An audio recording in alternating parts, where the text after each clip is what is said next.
अस्सलाम वालेकुम। आप देख रहे हैं देखो सुनो सीखो और मैं हूं आपके साथ आदिल गुराल। दोस्तों, आज जो कहानी आपको सुनाने जा रहा हूं ये एक फाख्ता के जोड़े की है। एक दफा का जिक्र है कि एक फाख्ता का जोड़ा सफर पर था। शहरों से गुजरता हुआ, कस्बों से गुजरता हुआ वो शाम को एक वीराने में पहुंचा।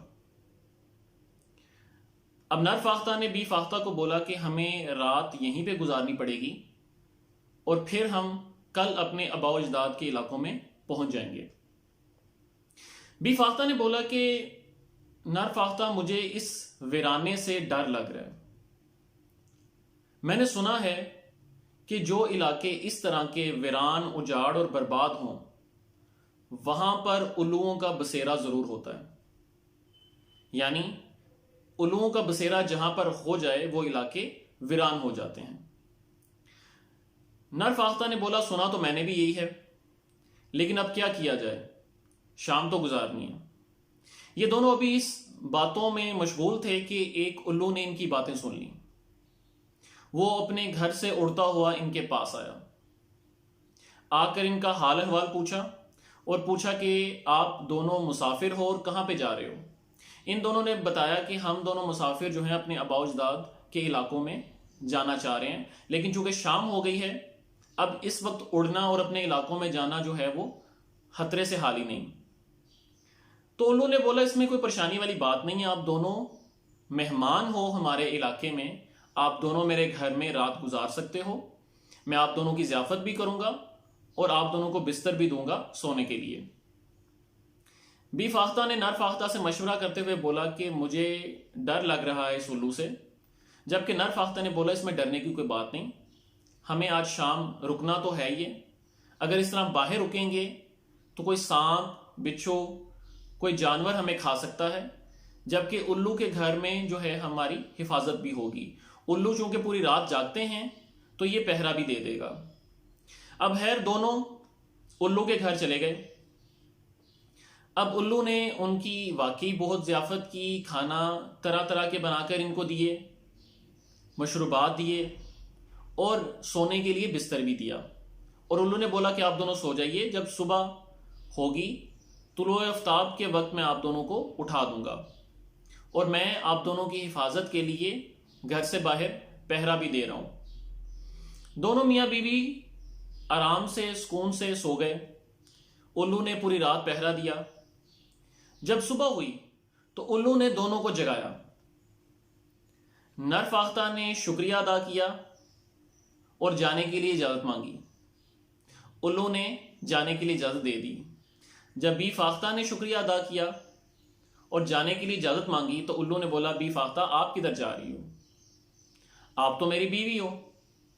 नर फाख्ता जो है ये हमारे यहां मेहमान आया था और हमने इसकी खातिर तवाज़ो की है, ये जा सकता है, बी फाख्ता आप नहीं जा सकती।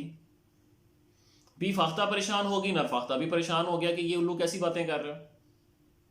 नर फाख्ता ने बोला, नहीं, बी फाख्ता मेरी बीवी है और जनाब हम आपके घर मेहमान थे और अब हमने यहां से जाना है।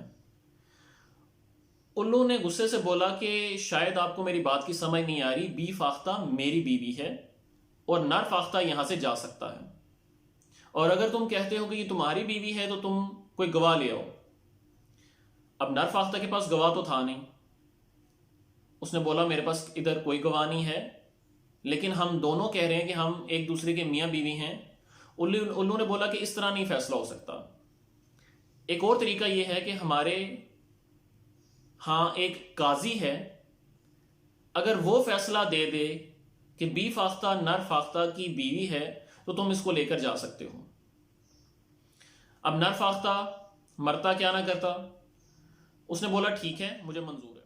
तो ये तीनों काजी के दरबार में चले गए। काजी जो कि उल्लू था उसने तीनों की बात सुनी। अभी फैसला देने ही वाला था कि उल्लू उड़कर काजी के पास आया और उसके कान में बोला कि अगर ये फैसला तुमने मेरे खिलाफ दिया तो मैं तुम्हें कत्ल कर दूंगा, और अगर ये तुमने फैसला मेरे हक में दिया तो ना सिर्फ मैं तुम्हारी खातिर तवाज़ो करूंगा बल्कि तुम्हें मालदार भी कर दूंगा। अब काजी सोच में पड़ गया और थोड़ी देर बाद उसने फैसला दिया कि बी फाख्ता जो है वो उल्लू की बीवी है। नर फाख्ता गिड़गिड़ाया, रोया कि मेरे पे रहम कीजिए, ये बी फाख्ता मेरी बीवी है, हम मुसाफिर हैं, इस इलाके में रुके हैं और अब हमने अपने इलाकों में जाना है, हमारे साथ जुल्म ना कीजिए। काजी ने फैसला दिया कि जब मैंने कह दिया है कि ये उल्लू की बीवी है तो उल्लू की बीवी है, अगर तुमने मजीद यहां पे रुके, रोए, गिड़गिड़ाए या फैसला तब्दील करने के लिए बोला तो तुम्हें जेल में डाल दिया जाएगा।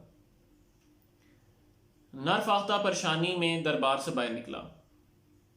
जब वो दरबार से बाहर निकला तो उल्लू बी फाख्ता को लेकर उसके पास आ गया और मुस्कुराकर पूछने लगा, तुम दोनों जिस रात यहां पर आए थे, रुके थे, आपस में एक बात कर रहे थे वीराने बर्बाद इलाकों के बारे में, वो बात जरा दोबारा दोहरा सकते हो? नर फाख्ता ने बोला कि हम ये कह रहे थे कि जो इलाके वीरान, बर्बाद और उजाड़ हों, वहां उल्लुओं का बसेरा होता है। अगर वहां पे उल्लू ना हो तो वो इलाके कभी भी बर्बाद ना हो। तो उल्लू ने बोला, ये बीवी तुम्हारी बीवी है, ये तुम लेकर जा सकते हो। मैं तुम्हें ये सबक सिखाना चाहता था कि इलाके उल्लुओं की वजह से बर्बाद नहीं होते, इलाके उल्लुओं की वजह से उजाड़ नहीं होते। इलाके तब उजड़ते हैं, तब बर्बाद होते हैं जब वहां के काजी इंसाफ ना दें, जब किसी शख्स को उसका हक ना मिले, उससे उसका हक छीन लिया जाए, तो वो इलाके बर्बाद हो जाते हैं। यूं दोस्तों, इस कहानी से हमें सबक मिलता है